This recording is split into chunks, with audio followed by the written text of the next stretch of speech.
दिल्ली विकास प्राधिकरण यानी कि डीडीए ने दिल्ली की ज़रूरतों को ध्यान में रखकर एक ड्राफ्ट तैयार किया है। इस ड्राफ्ट में राजधानी दिल्ली की सूरत को बदलने और अगले 20 वर्षों में इसे ट्रैफिक के जंजाल से मुक्त करने का एक खास मास्टर प्लान तैयार किया गया है।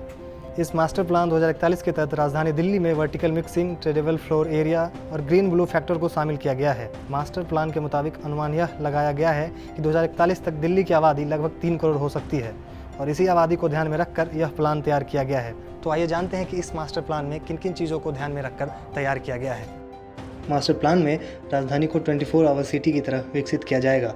इसके तहत ऐसे जगहों की पहचान होगी जहां कल्चरल एक्टिविटी और नाइट लाइफ जैसी गतिविधियां हो सकें। इस प्लान के तहत मॉडर्न टेक्नोलॉजी से लैस ट्रांसपोर्ट सिस्टम की परिकल्पना भी की गई है। इसमें high speed connectivity, ring rail network और ऐप बेस्ड डीटीसी और मेट्रो सर्विस जैसी सुविधाओं को विकसित करने का प्रस्ताव है। इस प्लान के तहत प्रदूषण कम करने के लिए वॉकवे और साइकिलिंग पर फोकस किया गया है। इसमें बैरियर फ्री और कंटिन्यूअस वॉकिंग की सुविधा होगी और टर्मिनल को मल्टी स्टोरी बनाकर पार्किंग की सुविधा बढ़ाई जाएगी। ड्राफ्ट में यमुना के किनारे पब्लिक वाटर फ्रंट बनाने की योजना है। इसके तहत यमुना को वायु, पानी और ध्वनि प्रदूषण से मुक्त कराने का प्रस्ताव है। ब्लू ग्रीन पॉलिसी के तहत राजधानी में हरियाली क्षेत्र बढ़ाया जाएगा। दिल्ली में जो भी प्राकृतिक नाले हैं उनके किनारे ग्रीन कॉरिडोर बनाने का प्रस्ताव है। इसमें डीडीए की लैंड पूलिंग स्कीम की तर्ज पर कच्ची कॉलोनियों को व्यवस्थित करने का भी प्रस्ताव है। इस स्कीम का नाम अनऑथराइज्ड कॉलोनी रीजनरेशन रखा गया है।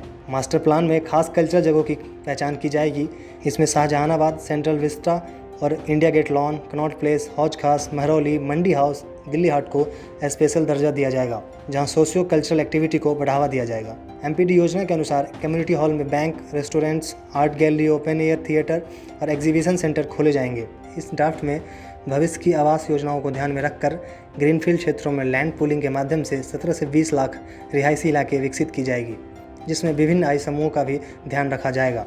वहीं इस योजना को लेकर डीडीए के पूर्व मुख्य टाउन प्लानर एके जैन का कहना है कि यह योजना एमपीडी 2041 विजन डॉक्यूमेंट के आधार पर ही सफल हो सकती है। 3 चीज़ों पे बड़ा एम्फेसिस है जो कि अच्छे पॉइंट हैं। एक तो सस्टेनेबिलिटी, क्योंकि अब ज़माना वो नहीं रहा कि आपने इंडस्ट्री डाल दी, प्रोडक्शन कर दिया और उसका कार्बन एमिशंस क्या हो रहे हैं, क्या कैसे हो रहे हैं, उसका किसी को पता नहीं, किसी को क्या नहीं। और आज ये स्थिति हो गई कि दिल्ली एक वर्ल्ड की टॉप 10 सिटीज़ में काउंट होती है एयर पॉल्यूशन के मामले में।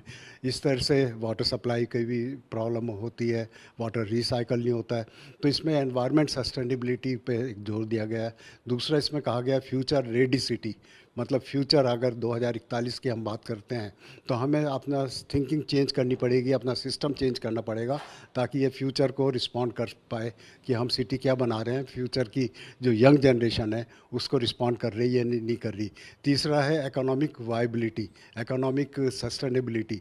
नाइट लाइफ भी यहाँ पे काफ़ी पोटेंशियल है नाइट लाइफ का, और जो कमर्शियल या आईटी सेक्टर है उसका काफ़ी पोटेंशियल है।